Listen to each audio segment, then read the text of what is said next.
This is the Norris Group's Real Estate Investor Radio Show, the award-winning show dedicated to thought leaders shaping the real estate industry and local experts revealing their insider tips to succeed in an ever-changing real estate market. Hosted by author, investor, and hard money lender, Bruce Norris. From what I understand, there's some talk on the street about Prop 13 as it relates to commercial property. Yep. And this has always been my one big nightmare. Janice and I have had this discussion several times. She's always been of the opinion, well, hell, it was voted in by the voters. I said, yeah, what's voted in by the voters can just be as easily voted out by the voters if you have enough of the right kind of voters. Well, right now, with the political sway we have in our state, it wouldn't be difficult to vote out Prop 13, and they want to start at the commercial level, from what I heard. Now, have you heard anything about that? Yeah, we're fully expecting in 2020 for them to try the proposition split between commercial and residential, and we think it's going to pass. We're just assuming it's going to pass. Well, that's going to kill commercial real estate. Yep. Yeah, we don't disagree, and we think it's sort of the path to get rid of Proposition 13 altogether. Yeah, it's been on our radar for a while, and it's something that we're definitely watching because we think it's gonna impact a lot of our investors. It impacts our family, anybody who owns commercial. So yeah, it's definitely a possibility. Hey, would you save some of your properties over in Florida for Janice and me? Well, we continue to build, so we're creating them all the time. All right. No, this is great. I know this is nerdy, and this might be excessive, but going through these is helpful, and me being able to ask some questions. So SB 13 was pushed by Senator Witkowski. He was on the radio show. He has been such a great resource. So this further talked about the cities have 60 days to pass a permit.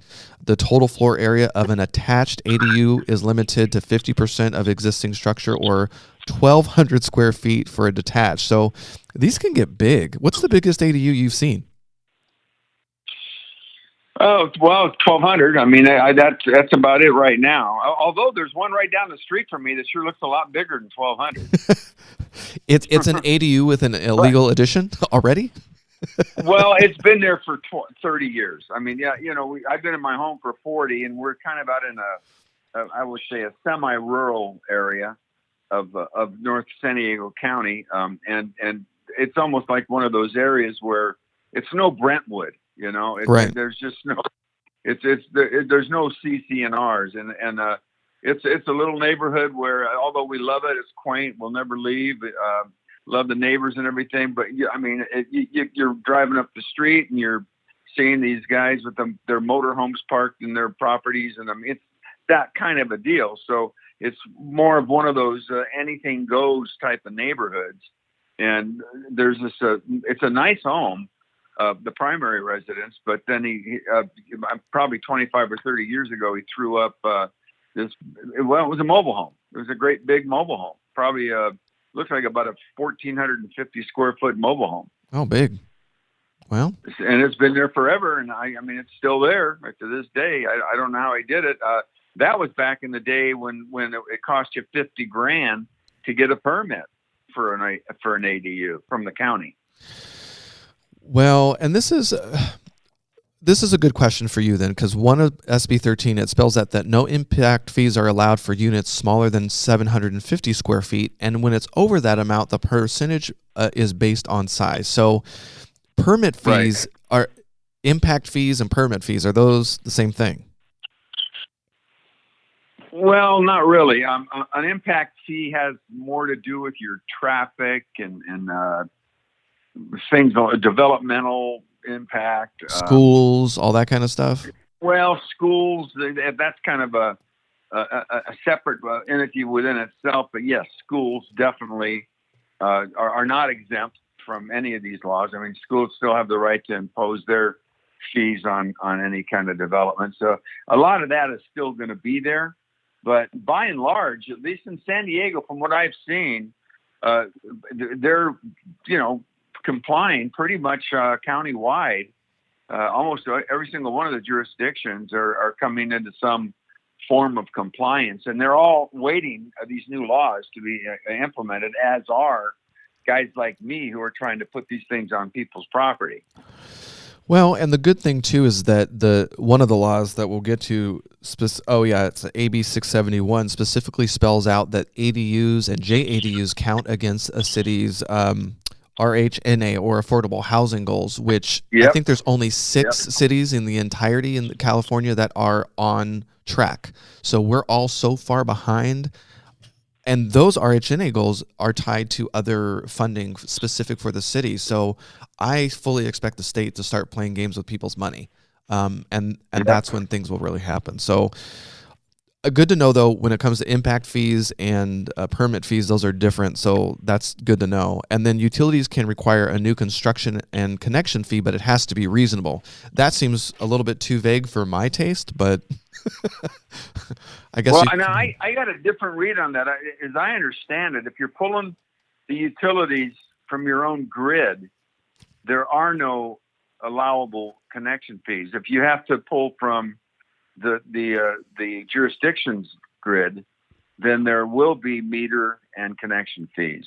Yeah, in my note it says utility can require a new connection and fees, but it's got to be commensurate with price. It can't be the full whatever. So It's got to be proportionate to the square footage of the ADU. Well, and this is a good time for me to ask this question. When it comes to utilities, how often is it that let's do electric, or more oftentimes than not, are you installing a new panel so it's completely separate? Oh yeah, everybody wants a sub panel. Most of your property owners want a sub panel because they're going to use it as a rental, Right. by and large. A good percentage of them, or even if they're not, they still want to have kind of an idea of what that extra unit is costing them. So they tend to be putting up sub panels, and in many cases you have to. What about water? If you don't have water, I'm not seeing that as much with water. You can pretty much tap in with water just about, from your own home. I mean, if you got to go out to the middle of the street and tap in from the city source, then that's a different story. Then you're going to be paying, you're going to be adhering to the city requirements for connection fees, etc. Okay. Let's see. AB 881. Gas. Sorry?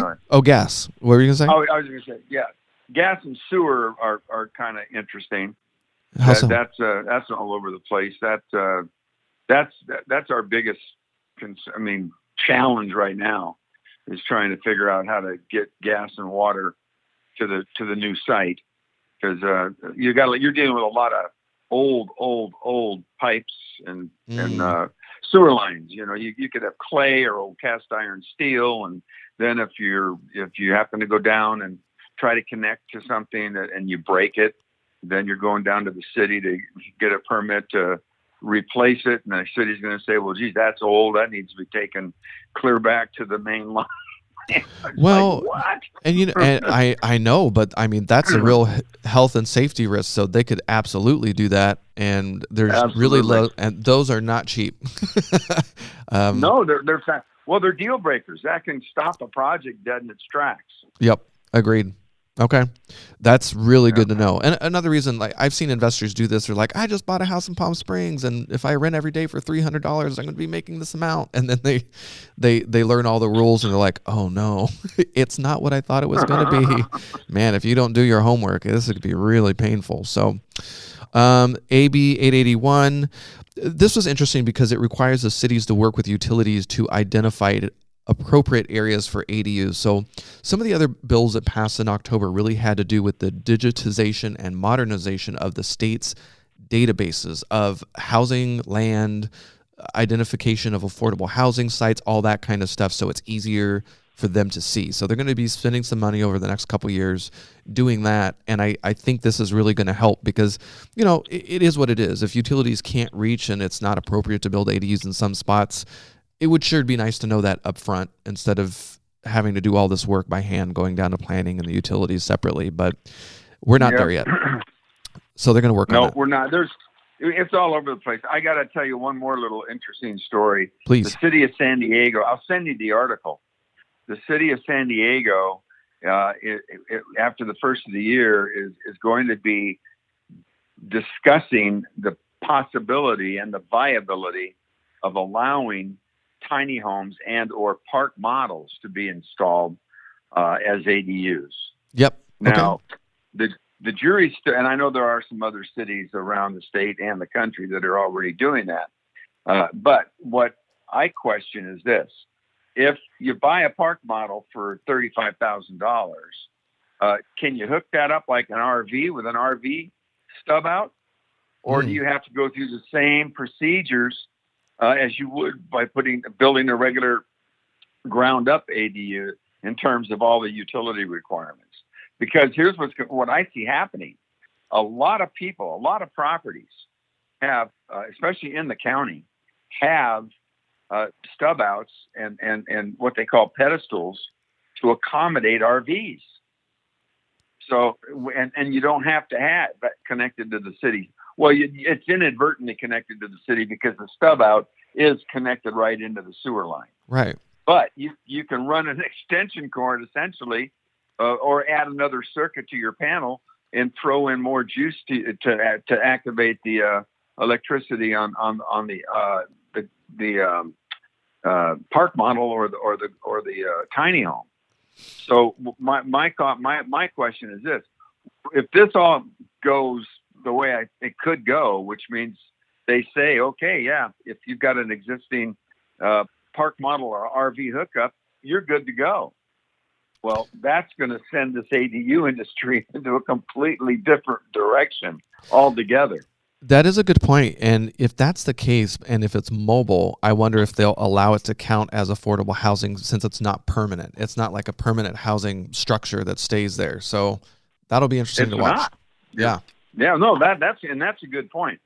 I don't think it would be no appraiser is going to factor that into the equation for sure. Oh yeah, you can. How do you? It's personal property. It would have to be a bill of sale. Exactly. Okay. That's good to know. Well, real quick, AB 587, it has to do with sale and separate conveyance of an ADU, and there's a very narrow exemption for affordable housing organizations and nonprofits to sell the ADU off on its own. I think this is going to happen rarely. We'll have to wait and see. AB 671 had to do with incentives. So the local governments are now being asked to actively promote affordable and creative accessory dwelling units. So it'll be interesting to see if the state puts some money behind it in some way, shape, or form. If cities are willing to do creative things, if maybe they'll provide extra funding in some way. I think it's possible. So they've been focusing a lot on the stick in the last couple of years. So let's see if they sort of throw some bones and do the carrot approach in the following couple of years to sort of smooth transition. Because I know from the planning people I know, they're not happy about it for sure. Well, on this 671, the thing that kind of stopped me dead in my tracks is this little sentence. The California Constitution requires the state to reimburse local agencies and school districts for certain costs mandated by the state. Statutory provisions establish procedures for making that reimbursement. Okay, here's the answer to that. This bill, 671, would provide that no reimbursement is required by this act for the specified reason. Yikes. Well, that is one of my concerns is that, I mean, when you and I spoke in San Diego at the ADU panel, a builder came up to me afterwards and said, well, this is cute because my city that I'm building in is taking a year to get me through the permitting process. And so all of a sudden you've got all these people rushing to get ADUs and there's an expectation you get them through in 60 days. I know so many cities are struggling with budgetary issues, pensions. They can't hire more people. So how do they afford to do all this? That's funny. I got to tell you something. A good buddy of mine summed it up perfectly. My wife and I are both Disneyland freaks, and she holds the annual passes. She has for years, and she'd rather go to Disneyland than take a cruise, unless it's a Disney cruise. But he says, okay, imagine when the word gets out about fast passes, And I said, wait a minute, the word is already out about fast passes at Disneyland. You're already waiting in line in the fast pass line while the other people in the regular line are passing you by. Exactly. So bottom line, the so-called rapid permit process is just as clogged up as any other thing that any of the other options that are available out there for going through the permit process. City of Escondido, our Encinitas, case in point, they're right now struggling with this new law of theirs. The Prado program, the pre-approved design ADU program of theirs, that has just hit the skids. Word is out they may not even renew it.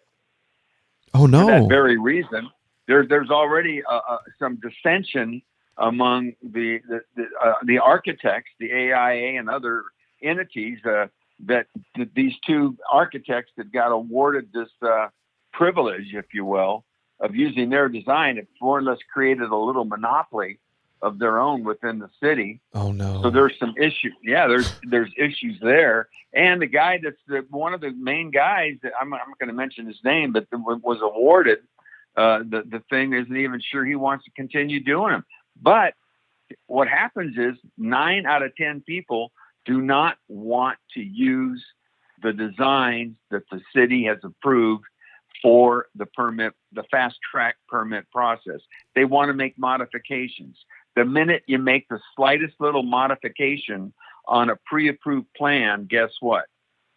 You're going right back to the permit counter. You're going right back through plan check. You're going right back through the whole process. And now you're in line for 6 to 8 months.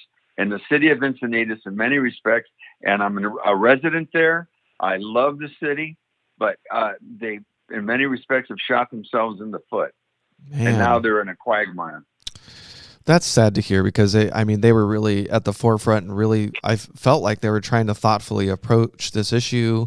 If you're not familiar, Encinitas had plans designed and it was sort of like a pre-approved. If you just took their plans, you basically were same day ready to go. So it's interesting to hear that 9 out of 10 people want some changes, but it seems like that shouldn't be okay, like how many changes are going to be made? Is it substantial? Is it swapping out certain features? I feel like they can keep building and pricing the options.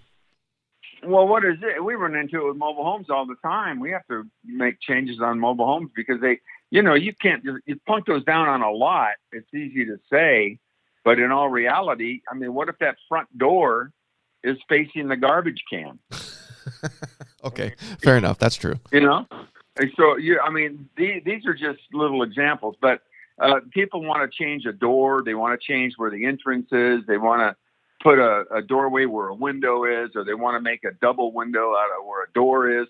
These are all structural changes, and that means going back to plan check, going back to the architect, having him redesign it, then taking that back to the architect, and now you're starting over. Now you're just regular plan check. Now you're back in line A instead of line B, which was the fast track line. Man. So, and now and line B is so backed up with applications, and like you said, they don't have the employees to accommodate it. They're looking at 6 to 8, 9, 12 weeks to get permitted. Wow. And I knew in LA, the last I checked, they had something like 2,500 ADU applications sitting on the utility desk. So it didn't even have anything to do with the city. And it's gotten very political because the whole housing and homelessness has become such an issue. It makes the mayor look bad. And there's a lot of pressure and politics getting involved. So, well, maybe that's where we can hope the state's going to come in with the carrot and help in some way, shape, or form, because I just don't see how this is sustainable. It's great in theory. I just don't know how some of these things. It's just people. How do you get through the process fast? Well, we've been working with this now. We've been working with this now for 3 months. I'm sorry I interrupted you. No, please. You get a nerve. We've been working this for 3 years now, and it's still just as confusing today as it was when the first laws went into effect in 2017. If not even more so, because they're introducing even more laws, and you're talking about bureaucrats. You're talking about clerical folks that are sitting there having to figure all this stuff out. And in many respects, it's not fair to them to have all this stuff pushed on them that they have to assimilate and regurgitate to the folks, the thousands of folks that are down there at the permit counters trying to pull their permits. Mm-hmm. It's really a quagmire right now. I think the worst is yet to come, but I do think at some point they will start to get it figured out, and it will be slowly assimilated into the mainstream. But I think we're a ways away from that. And I've been on hold. I've been on caution for the last 3 years with a lot of my clientele. Mm-hmm. For that main reason. I just don't want to push people into things that they're going to come back a year later and say, you know what, I could have saved myself an extra $50,000 if you hadn't have told me to pull my permits now. Well, an investor that we know that was part of our original ADU chapter, Christy Sirtwell, she's been building ADUs in Long Beach, and she shared this week with me that she the planning department showed up and basically told her, oh, by the way, that these items have changed and it's costing you more. So after she's already done, she basically got a bill from the planning department because they updated fees and it wasn't a small amount. That's messed up. That shouldn't be allowed. Yeah. Yep. Wrapping it up, I'm curious, in your experience, how far can I go as an investor? I'm looking to buy a property, and in my mind, I'd like to build an ADU. Will the planning department allow me to come down if I'm very organized and I have a plan that I'd like to draw? Can they give me a rough yes or no at the counter? It really depends on the jurisdiction. Okay. I find a lot of the jurisdictions very accommodating and very helpful. But I find a lot of them that are extremely ill-informed or just don't want to talk about it or just brush you off to the side and make you wait for a day or two before they can even get to you. Or maybe they don't even have anybody on the counter that has the answers for you. That's the big part. We go down to the county several times a month to pull permits. And there's only one or two people down there that know how to deal with the type of permits we need to pull, and that's at the county of San Diego. Okay, and that's not for ADUs. That's for foundations for manufactured homes. Wow. So not all things are to all people, and you may. I mean, it just depends on the jurisdiction, Aaron. I'm not trying to discourage you. I'd definitely go for it. I always encourage people to start out at the planning counter. That's the easiest way to do something. And even make it one step easier with a phone call before you even go down there. There you go. Yeah, I talk to a planner. I just want investors to do their homework especially before they buy a property, assuming they can do something. You just mitigate the risk by doing your homework. That's all.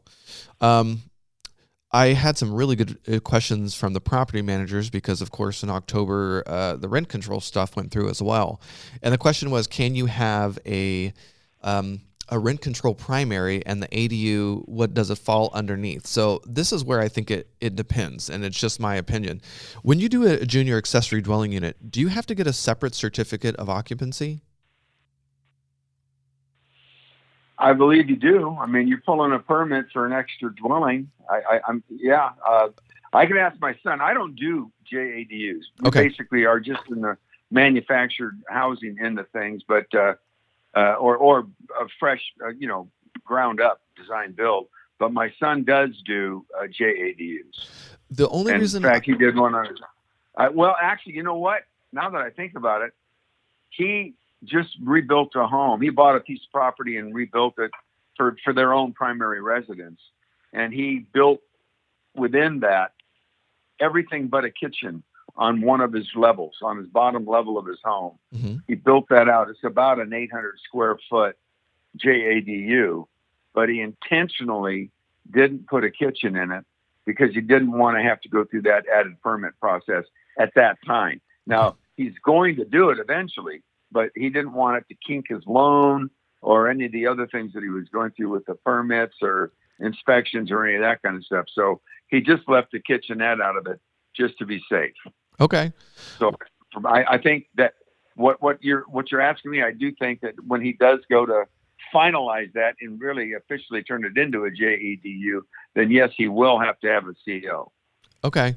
Well, the bill specifically spells out, obviously, if you have a primary that's over 15 years, it could possibly apply in single-family residence realm if it's owned by a corporation, an LLC, where one of the members is a corporation or REIT. You fall under that category anyway. But on the accessory dwelling unit front, the bill specifically points out if there's been a certificate of occupancy within the last 15 years, you're exempt from the rules. What I don't like about junior accessory dwelling units, you're largely within the square footage of the existing property, which has existed for over 15 years. I just don't like the gray area. So I don't know if they're going to clarify. What bill is that?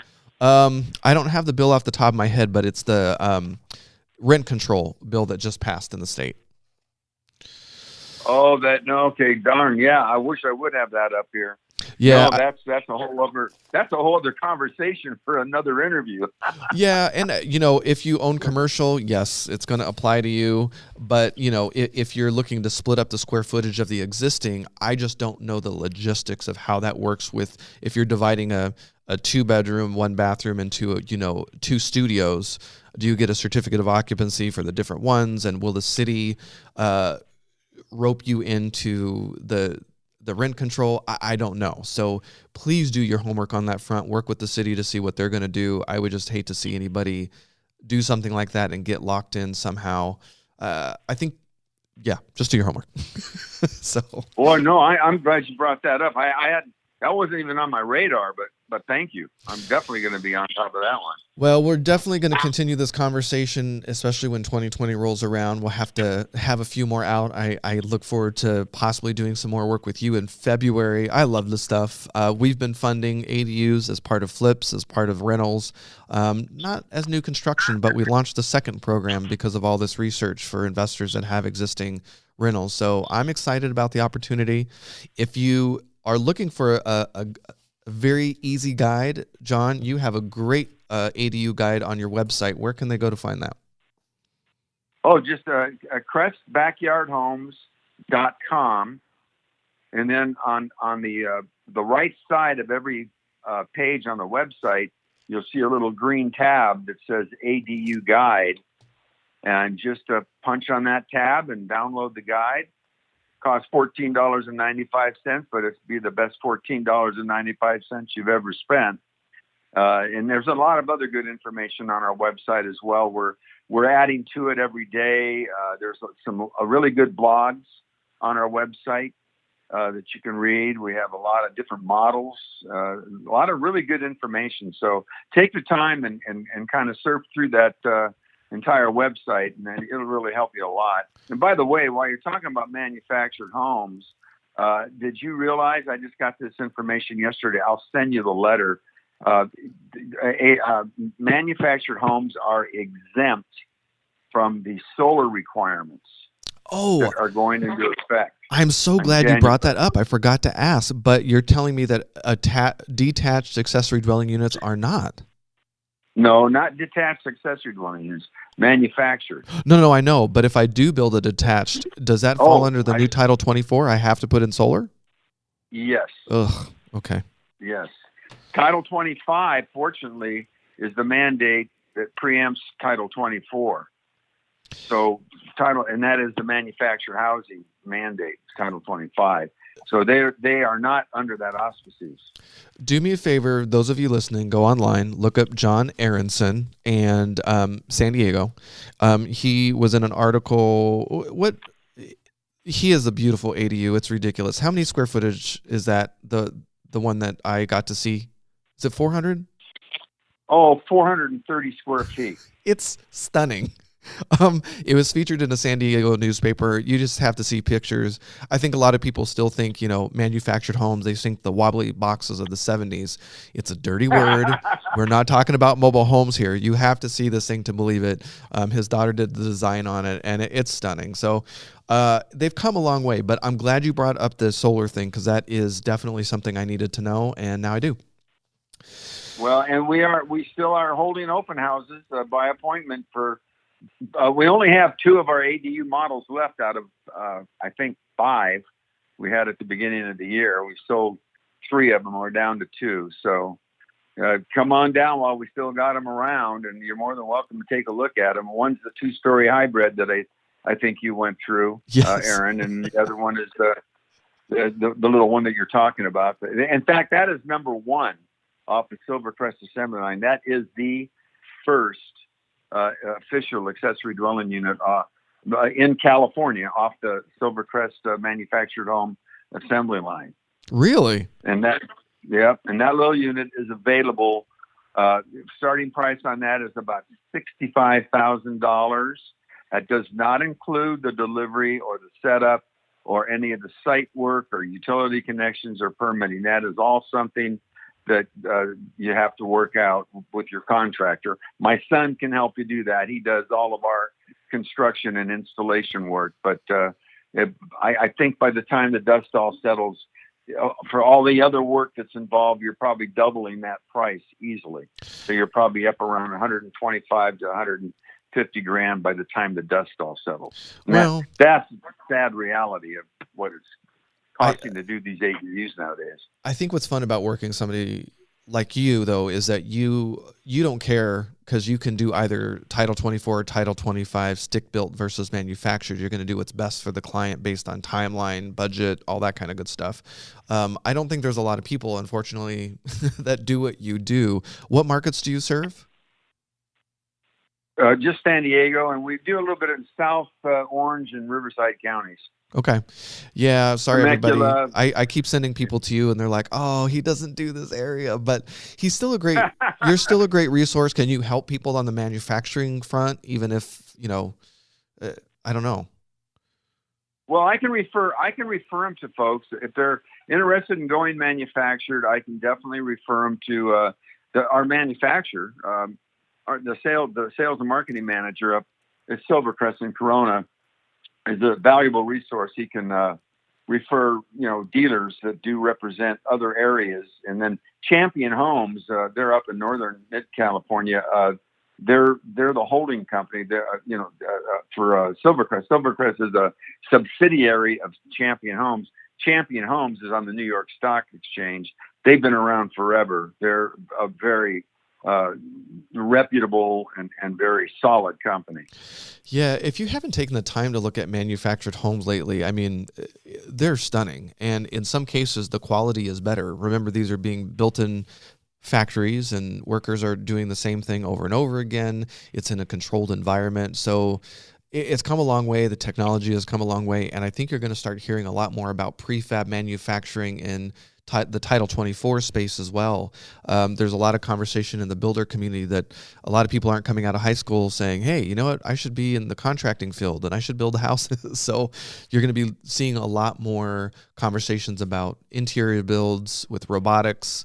It's green, it's sustainable, all that kind of fun stuff. So I expect to see a lot more in that realm in the near future. And don't forget what you're working on right now, 3D. I know. I don't think that's going to end up happening, but I am excited about the technology. And you've got a few different people working in the space, and then you've got companies like Amazon investing in the prefab space. So I think it's a race. It is. It's going to be interesting to watch. Well, John, one more time, the websites you'd like people to walk away with today? CrestBackyardHomes.com. Perfect. All right. Well, and Aaron, don't you forget to put that black tie on. You're going to be our MC in February. I'm here for it. Yeah. Is that with SDCIA? SDCIA. Yep. It's February the 12th. No, I beg your pardon. It's February the 22nd. It's a Saturday. It's going to be all day from 9 to 4. It's the we call it the 2020 ADU Summit and Expo. And we are going to have Senator Wajkowski as our keynote speaker, along with Greg Nicholas, who's a senior housing analyst for HCD. These two gentlemen, I've worked with them before several times. They're very, very good in front of large crowds, and there will be a large crowd.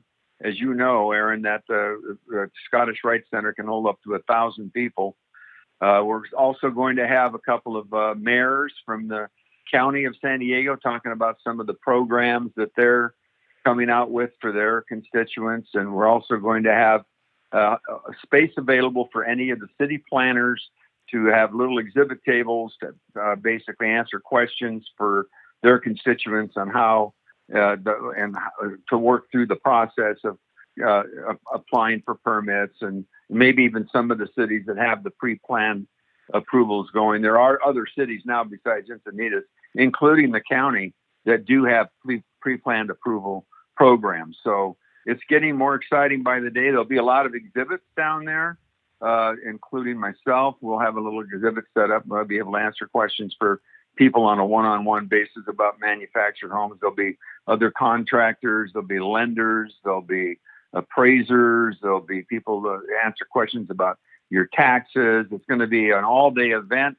and it's going to be on a Saturday, and we're anticipating beautiful San Diego weather. So, and there's plenty of parking. That is, yes. Scottish Rite is always good for that. I usually only mark it down to the city level, but as we get closer with that, I will definitely get the word out in Southern California. I think it's something that people will want to attend, especially you're going to meet some of the legislators that have been working really hard to make this happen. And if you're working in cities that you think the city planning departments need to be invited, please help us spread the word. They'll hear some good case studies of how other cities are doing it. We need more planners to be aware of this kind of stuff. So I know it's on a Saturday, but maybe we can get them to come out.